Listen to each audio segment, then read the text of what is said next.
ദൈവത്തിൻ്റെ പരിശുദ്ധാത്മാവിൻ്റെ വലിയ സ്നേഹത്തിനും കരുണയ്ക്കും നമുക്ക് നന്ദി പറഞ്ഞുകൊണ്ട് ഈ സമയം ആയിരിക്കാം. തിരുസഭാ മാതാവ് പരിശുദ്ധ അമ്മയുടെ വിമല ഹൃദയത്തിൻ്റെ തിരുനാൾ ആഘോഷിക്കുക അല്ലേ? ഈശോയുടെ തിരുഹൃദയത്തിൻ്റെ തിരുനാൾ, അതിൻ്റെ പിറ്റേ ദിവസം വിമല ഹൃദയത്തിൻ്റെ തിരുനാൾ. അപ്പോൾ തലേ ദിവസം പിറ്റേ ദിവസം വരാനായിട്ട് ഇതിലൊരു ബന്ധം ഉണ്ടാവും ഇല്ലേ? ബന്ധമുണ്ട്. ഫസ്റ്റ് ബന്ധം എന്താണെന്ന് വെച്ചാൽ 9 മാസം ഈ രണ്ട് ഹൃദയങ്ങളും ഒരുമിച്ചായിരുന്നു അല്ലേ? ഒരുമിച്ചായിരുന്നു. അതൊരു ബന്ധമാണ്. അതിലും വലുതായ ഒരു ബന്ധം ദൈവത്തിൻ്റെ പരിശുദ്ധാത്മാവ് നമ്മളെ ഓർമ്മപ്പെടുത്തി തരുന്നുണ്ട്. ഇന്നത്തെ ഈ കാലഘട്ടത്ത് മനുഷ്യ മക്കൾക്ക് മനസ്സിലാകാൻ വിധത്തിൽ അങ്ങനെയൊരു ബന്ധമാണ് ദൈവം മനുഷ്യനിൽ നിന്ന് പ്രതീക്ഷിക്കുന്നത് എന്ന് ബോധ്യപ്പെടുത്താൻ വേണ്ടി ഈ രണ്ട് തിരുനാളിൻ്റെ പുറകിലും പരിശുദ്ധാത്മാവ് നമ്മളോട് സംസാരിക്കുന്നുണ്ട്. ദൈവത്തിൻ്റെ മനുഷ്യരോടുള്ള സ്നേഹത്തിൻ്റെ പ്രതിഫലനാണ് അവിടുത്തെ തിരുഹൃദയം അല്ലേ? ആ തിരുഹൃദയത്തിലെ കത്തിജ്വലിക്കുന്ന സ്നേഹാഗ്നിജ്വാല ദൈവത്തിന് മനുഷ്യരോടുള്ള സ്നേഹത്തിൻ്റെ പ്രതിഫലനം. ആ സ്നേഹം ദൈവം ഈശോ പ്രകടമാക്കിയത് തൻ്റെ ജീവൻ കുരിശുമരണം വഴി മനുഷ്യമക്കൾക്ക് വേണ്ടി സമർപ്പിച്ച് ലോകത്തെ മനുഷ്യമക്കളെ രക്ഷിച്ചു അല്ലേ? ഇങ്ങനെ മനുഷ്യകുലത്തോടുള്ള സ്നേഹം പ്രകടമാക്കിയ ദൈവത്തിൻ്റെ അമ്മയായ പരിശുദ്ധ അമ്മ ആ സ്നേഹത്തിന് തൻ്റെ ജീവിതത്തിലൂടെ കൊടുത്ത ഒരു പ്രതികരണമാണ് വിമല ഹൃദയത്തിൻ്റെ തിരുനാളായി നമ്മൾ ആഘോഷിക്കുന്നത്. ഒരു പ്രതികരണം എന്ന് പറഞ്ഞാൽ ദൈവത്തിന് മനുഷ്യരോടുള്ള സ്നേഹത്തെ പ്രതി തിരുഹൃദയം നമുക്ക് നൽകിയപ്പോൾ ആ സ്നേഹത്തിന് പ്രതിഫലമായിട്ട് പരിശുദ്ധമ്മ കൊടുത്തതാണ് പരിശുദ്ധ അമ്മയെ മുഴുവനായി ദൈവഹിതത്തിന് വേണ്ടി സമർപ്പിച്ചു. ലോകത്തെ തെറ്റിലേക്ക് നയിച്ച, ലോകം മുഴുവൻ പാപത്തിൻ്റെ പരിണിതഫലം അനുഭവിക്കേണ്ട വിധത്തിൽ നയിച്ച ഒരു വ്യക്തിയുണ്ട്, ഹവ്വ അല്ലേ? അനുസരണക്കേട്. ദൈവഹിതത്തിന് അല്ലെങ്കിൽ ദൈവഹിതം എന്താണെന്നറിഞ്ഞ് അതിന് സമർപ്പിക്കുന്നതിന് പകരം തൻ്റെ തന്നെ സുഖം തേടിപ്പോയ ഹവ്വ കാണിച്ച അനുസരണക്കേട് വഴി ദൈവത്തിൻ്റെ സ്നേഹം ലോകത്തിൽ വന്നത് തിരസ്കരിക്കപ്പെട്ടപ്പോൾ പരിശുദ്ധ അമ്മ തൻ്റെ അനുസരണം വഴി അല്ലെങ്കിൽ തൻ്റെ ദൈവഹിതത്തോടുള്ള സമർപ്പണം വഴി തന്നെ തന്നെ പൂർണ്ണമായി സമർപ്പിക്കുന്നത് വഴി തിരിച്ച് ആ ലോകത്തെ നേടിക്കൊടുത്തു. അതായത് ദൈവത്തിന് മനുഷ്യരോടുള്ള സ്നേഹത്തിന് ഒരു പ്രതികരണം അത് ഞങ്ങൾക്ക് മനസ്സിലാകുന്നുണ്ട് എന്ന് പറഞ്ഞ് അതിനു പകരം കൊടുക്കേണ്ടത് എന്താണ് എന്ന് ലോകത്തിന് മുഴുവൻ കാണിച്ചു തന്നതാ പരിശുദ്ധ അമ്മ. നമുക്കും തിരിച്ചു കൊടുക്കാനുള്ളത് എന്താ? നമ്മളോട് കാണിക്കുന്ന സ്നേഹത്തിന് ഒരു പ്രതികരണം, അതായത് അതിനൊരു സമ്മാനം. നമ്മളോട് കാണിക്കുന്ന സ്നേഹത്തിന് നമുക്ക് കോമണായി പറയുമ്പോൾ നമ്മെ രക്ഷിച്ചു അല്ലേ? നമ്മളെ രക്ഷിച്ചു, പിന്നെ ഈ ലോക സുഖങ്ങളൊക്കെ നമുക്ക് അനുഭവിക്കാൻ വിധത്തിൽ അല്ലെങ്കിൽ ഭൗതിക സൗകര്യങ്ങളൊക്കെ തരുന്നതല്ലേ? അതൊക്കെ സ്നേഹത്തിൻ്റെ പ്രതിഫലനമാണ് ഈശോയുടെ. നമ്മുടെ വ്യക്തിപരമായ ജീവിതത്തിൽ എടുത്താലോ, ഒരുപാട് സാഹചര്യങ്ങളിൽ യോഗ്യതയില്ലാഞ്ഞിട്ടും അയോഗ്യരാന്ന് ബോധ്യമുണ്ടായിട്ടും അവിടെ കണ്ണടച്ചുകൊണ്ട് നമ്മളെ യോഗ്യരാക്കിയ ഒരുപാട് സാഹചര്യങ്ങളുണ്ട് നമ്മുടെ ജീവിതത്തിൽ ഇല്ലേ? ഒരുപാട് സാഹചര്യങ്ങളുണ്ട്. മറ്റുള്ളവർക്ക് ആർക്കും അറിയില്ല. ഈവൻ നമ്മുടെ വീട്ടിലുള്ള നമ്മുടെ ജീവിത പങ്കാളിക്ക് അറിയണമെന്നില്ല, ഞങ്ങളുടെ കൂടെയുള്ള ഞങ്ങളുടെ സഹോദരങ്ങൾക്ക് അറിയണമെന്നില്ല, നമ്മുടെ മക്കൾക്ക് അറിയണമെന്നില്ല. പക്ഷേ ദൈവത്തിൻ്റെ ഈ സംരക്ഷണത്തിൻ്റെ കരം, സ്നേഹത്തിൻ്റെ കരം നമ്മെ നയിച്ചിട്ടുണ്ട്, സംരക്ഷിച്ചിട്ടുണ്ട്, പരിപാലിച്ചിട്ടുണ്ട്. അതിനൊക്കെ കൊടുക്കേണ്ട ഒരു പ്രതിഫലമാണ് പരിശുദ്ധ അമ്മയെ പോലെ നമ്മളും സമർപ്പിക്കേണ്ടത്. അതാണ് വിമല ഹൃദയ പ്രതിഷ്ഠ നമ്മൾ നടത്തുമ്പോൾ അല്ലെങ്കിൽ നമ്മൾ ആഘോഷിക്കുമ്പോൾ ദൈവത്തിൻ്റെ പരിശുദ്ധാത്മാവ് ഇന്നത്തെ സമൂഹത്തോട് നമ്മൾ ഓരോരുത്തരോടും ആവശ്യപ്പെടുന്നത് ഈ സമർപ്പണം. ഇനി ഈ മറിയത്തിൻ്റെ വിമല ഹൃദയത്തിൻ്റെ പ്രത്യേകത അല്ലേ? വിശുദ്ധ ലൂക്കായുടെ സുവിശേഷത്തിൽ 2 സ്ഥലങ്ങളിൽ മറിയത്തിൻ്റെ വിമല ഹൃദയത്തെ എടുത്തു പറയുന്നുണ്ട്. 2 സന്ദർഭങ്ങളിലാണ് പറയുന്നത്. അതിനു മുൻപ് ലൂക്കായുടെ സുവിശേഷം 1-ാം അധ്യായം 35-ാം തിരുവചനം നമുക്ക് എല്ലാവർക്കും സുപരിചിത, നമ്മൾ എളുപ്പത്തിൽ ഏറ്റുചൊല്ലിക്കൊണ്ട് നടക്കുന്ന ഒരു വചന. പരിശുദ്ധാത്മാവ് നിന്റെ മേൽ വരും, അത്യുന്നതിൻ്റെ ശക്തി നിന്റെ മേൽ ആവസിക്കും. പരിശുദ്ധ അമ്മയുടെ സമർപ്പണത്തിൻ്റെ പുറകിലുണ്ടായിരുന്ന ശക്തി ഈ പരിശുദ്ധാത്മാവിൻ്റെ ആവാസമാണ്, പരിശുദ്ധാത്മാവിൻ്റെ ആവാസമാണ്. ആവാസം എന്ന് പറഞ്ഞാൽ അതെന്താ ഉദ്ദേശിക്കണേ? ഒരു വ്യക്തിയിൽ വേറൊരു വ്യക്തിയുടെ ശക്തി അല്ലെങ്കിൽ വേറൊരു വ്യക്തി ആയിരിക്കുന്ന വിധത്തിൽ മുഴുവനും പ്രവർത്തിക്കുക. ആ വ്യക്തിയുടെ ശക്തി, അതായത് എന്നിൽ പരിശുദ്ധാത്മാവിൻ്റെ ആവാസം വന്ന പിന്നെ എൻ്റെ ചിന്ത, ബുദ്ധി, ഭാവന, പ്രവൃത്തിയൊന്നും എൻ്റേതല്ല, എന്നിൽ ആവസിച്ച വ്യക്തിയുടെ അല്ലേ? അതാണ് പരിശുദ്ധ അമ്മയിൽ സംഭവിച്ചത്. ലൂക്ക 1:35 അതാ സംഭവിച്ചേ. അതിനുശേഷമാണ് വിശുദ്ധ ലൂക്കായുടെ സുവിശേഷം 2-ാം അധ്യായം 35-ാം തിരുവചനത്തിൽ അങ്ങനെ നിന്റെ ഹൃദയത്തിലൂടെ ഒരു വാൾ തുളച്ചു കയറുമെന്ന്, അതായത് ശിമയോന്റെ പ്രവചനം. ഈ ശിമയോനെ കുറിച്ച് ആ ഭാഗം ഫസ്റ്റ് പറയുമ്പോൾ പരിശുദ്ധാത്മാവിനാൽ നിറഞ്ഞ് ജീവിക്കുന്ന വ്യക്തിയാണ്. പരിശുദ്ധാത്മാവിൻ്റെ പ്രേരണയാലാണ് ആ സമയത്ത് ഈ ശിമയോൻ അവിടെ ചെല്ലുന്നത് അല്ലേ? അവിടെ ചെന്നിട്ട് പരിശുദ്ധ അമ്മയോട് പറയുന്ന കാര്യമാണ്, നിന്റെ ഹൃദയത്തിൽ ഒരു വാൾ കടക്കും. അതായത് ഒരു വാൾ നിന്റെ വാള് കടന്ന് വെറുതെ ഇരിക്കില്ല അല്ലേ? രണ്ടായിട്ടുണ്ടാവും. നമുക്കറിയാലോ അല്ലേ, ഇത് നല്ല അനുഭവമായിരിക്കും. അതായത് മനുഷ്യരുടെ വാക്കുകൾ കൊണ്ടുള്ള വാളുകളൊക്കെ ഒരുപാട് ഏറ്റിട്ടുള്ളവരാ നമ്മൾ അല്ലേ? 2 അല്ല, അതിലിരട്ടി പീസായി മാറും അല്ലേ? നമ്മുടെ ഹൃദയം അങ്ങനെയായി മാറും. അതാണ് ഈ വാള് കടന്നാലുള്ള പ്രത്യേകത. അത് നാവിൻ്റെ വാൾ ഒരുപാട് ഏറ്റ് ജീവിതത്തിൽ മുന്നോട്ട് പോയിക്കൊണ്ടിരിക്കുന്നവരാ നമ്മൾ. ഇപ്പം ഇവിടെ ശിമയോൻ്റെ ഒരു വാക്കാണ് പരിശുദ്ധ അമ്മയുടെ ഹൃദയത്തിൽ വാളായിട്ട് ചെല്ലണേ അല്ലേ? ഇതുപോലെ മനുഷ്യരുടെ വാക്കാ നമ്മുടെയൊക്കെ ഹൃദയത്തിലും വാളായിട്ട് വരുന്നത് അല്ലേ? ഈ വാളിനെ സമചിത്തതയോടുകൂടി സ്വീകരിക്കാനും ലൂക്കായുടെ സുവിശേഷം 2:51 പറയുന്ന പോലെ ഹൃദയത്തിൽ സംഗ്രഹിക്കാനും പരിശുദ്ധ അമ്മയ്ക്ക് സാധിച്ചത് ലൂക്ക 1:35 അഭിഷേകം, ശക്തി, ആവാസം. അതൊന്നു മാത്രം ഈ 2 ഭാഗത്തും ഹൃദയത്തെക്കുറിച്ച് പറയുമ്പോൾ അതിനുള്ള പവർ. വാള് കയറിപ്പോൾ ഹൃദയം ഭേദിക്കപ്പെടാതെ സമചിത്തതയോടുകൂടി സ്വീകരിച്ച പരിശുദ്ധ അമ്മയ്ക്ക് അറിയാമായിരുന്നു ദൈവദൂതൻ്റെ മുൻപിൽ ദൈവഹിതത്തിന് കീഴ്വഴങ്ങുമ്പോൾ, അതായത് സമർപ്പിക്കുമ്പോൾ പിന്നീട് ഉണ്ടാകുന്ന അനുഭവങ്ങൾ, താൻ കടന്നു പോകേണ്ട അവസ്ഥകളെല്ലാം.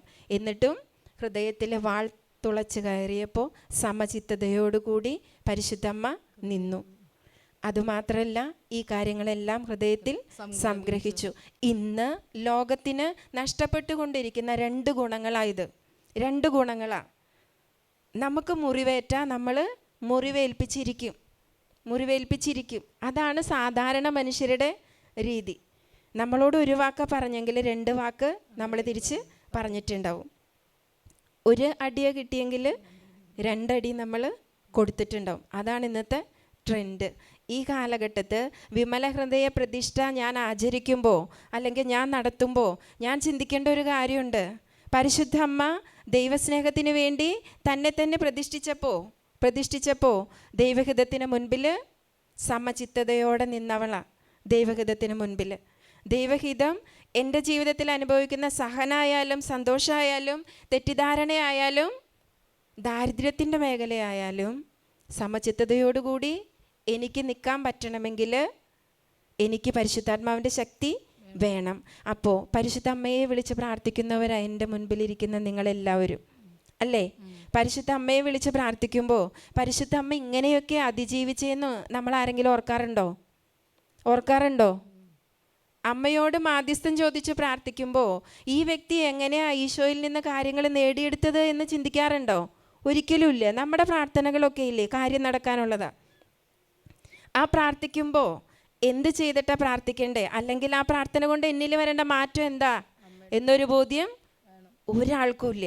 അതുകൊണ്ട് തന്നെ പ്രാർത്ഥന അർത്ഥവത്താകാതെ പോകുന്നത്, അതുകൊണ്ടാണ് പ്രാർത്ഥന നടക്കാതെ പോകുന്നത്. നമ്മൾ എപ്പോഴും ചിന്തിക്കുന്നത് എന്താ, നമ്മളുടെ കാര്യങ്ങൾ നടക്കണം, അതിനുവേണ്ടി ഞാൻ പ്രാർത്ഥിക്കുന്ന പ്രാർത്ഥന, ആ പ്രാർത്ഥിക്കുന്ന വ്യക്തി ഏത് രീതിയിലാണ് ജീവിച്ചത്, എങ്ങനെ കടന്നുപോയത്, ഒരിക്കൽ പോലും നമ്മൾ ഓർക്കാറില്ല.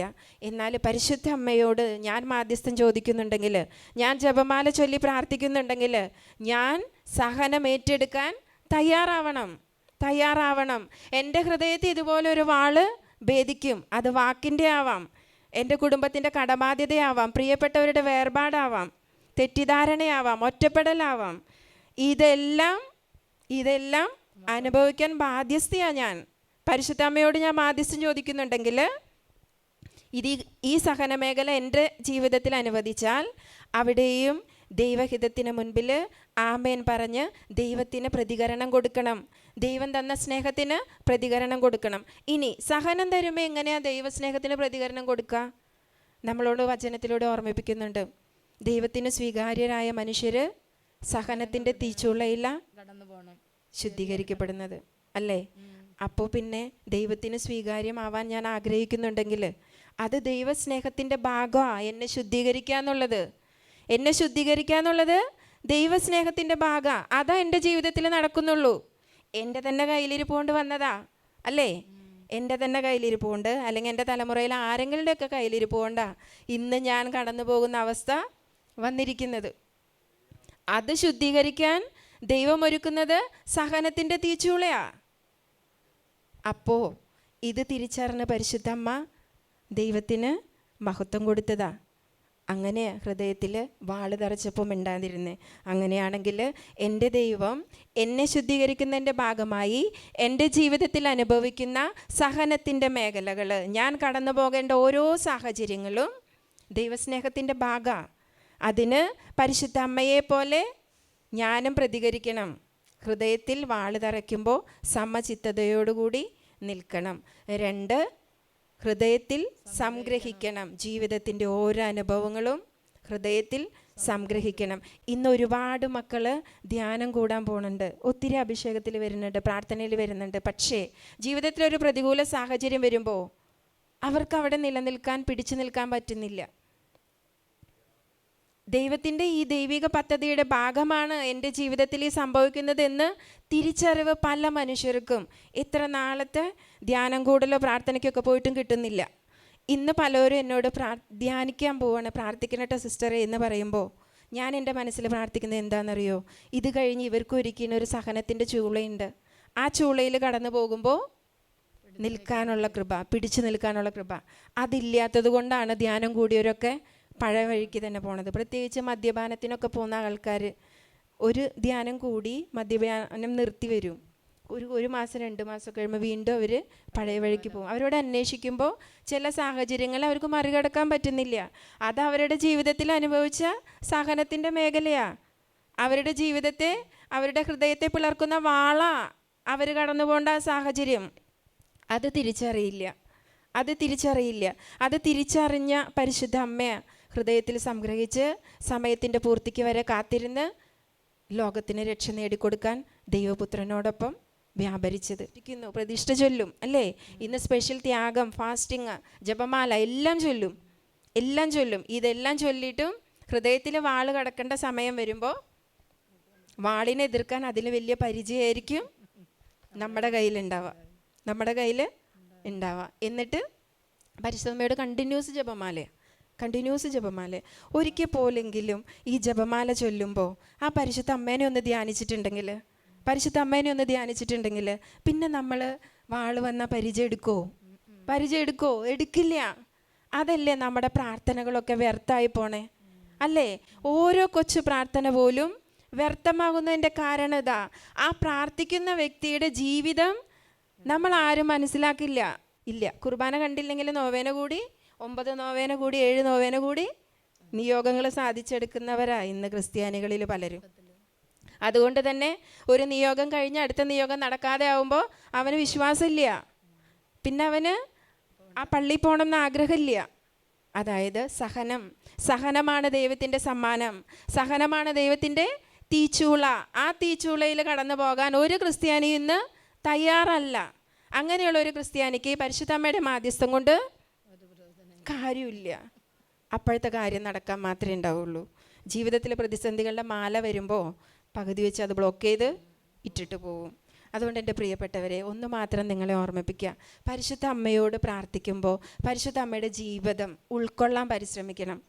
ആ അമ്മ കടന്നുപോയ വഴിയിലൂടെയാണ് പല വിധത്തിൽ എന്നെയും കടത്തിവിടുന്നത് എന്ന ബോധ്യം എൻ്റെ ഹൃദയത്തിൽ എഴുതാൻ പരിശുദ്ധാത്മാവിനോട് പറയണം. പരിശുദ്ധാത്മാവ് പരിശുദ്ധ അമ്മയുടെ ഉള്ളിൽ ആവസിച്ചപ്പോൾ ഇതൊക്കെ എഴുതി വെച്ചത്.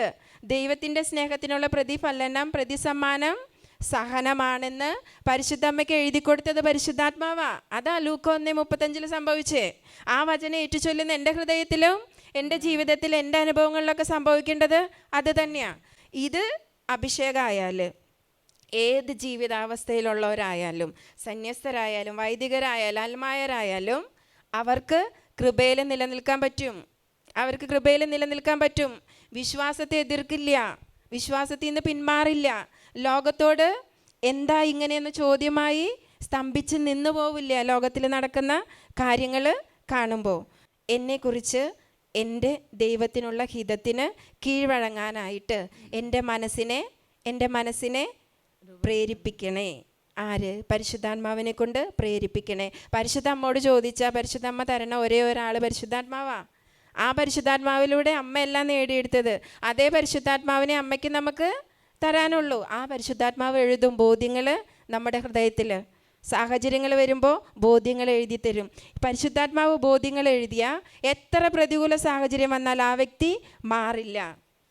ധ്യാനം കൂടിയിട്ടും വീണ്ടും പഴയ ജീവിത സാഹചര്യങ്ങളിലേക്ക് തിരിച്ചു പോകുന്നവരുണ്ടെങ്കിൽ ഓർക്കുക, ഹൃദയത്തിൽ പരിശുദ്ധാത്മാവ് എഴുതിയ ബോധ്യമാണെങ്കിൽ അത് മാറില്ല. ഏത് സാഹചര്യത്തിലും ഉണ്ടാവും. എൻ്റെ ഹൃദയത്തിൽ പരിശുദ്ധാത്മാവ് ബോധ്യം എഴുതിയിട്ടില്ലെങ്കിൽ എനിക്ക് വീഴ്ച പറ്റും. സാഹചര്യങ്ങളെ എതിർക്കാനുള്ള കൃപ, കരുത്ത് ഉണ്ടാവില്ല. പരിശുദ്ധമ്മയോട് ഒന്ന് മാത്രം പ്രാർത്ഥിക്കുക, പരിശുദ്ധാത്മാവിൻ്റെ അഭിഷേകം, ആവാസം ഞങ്ങളിൽ തരണമേ.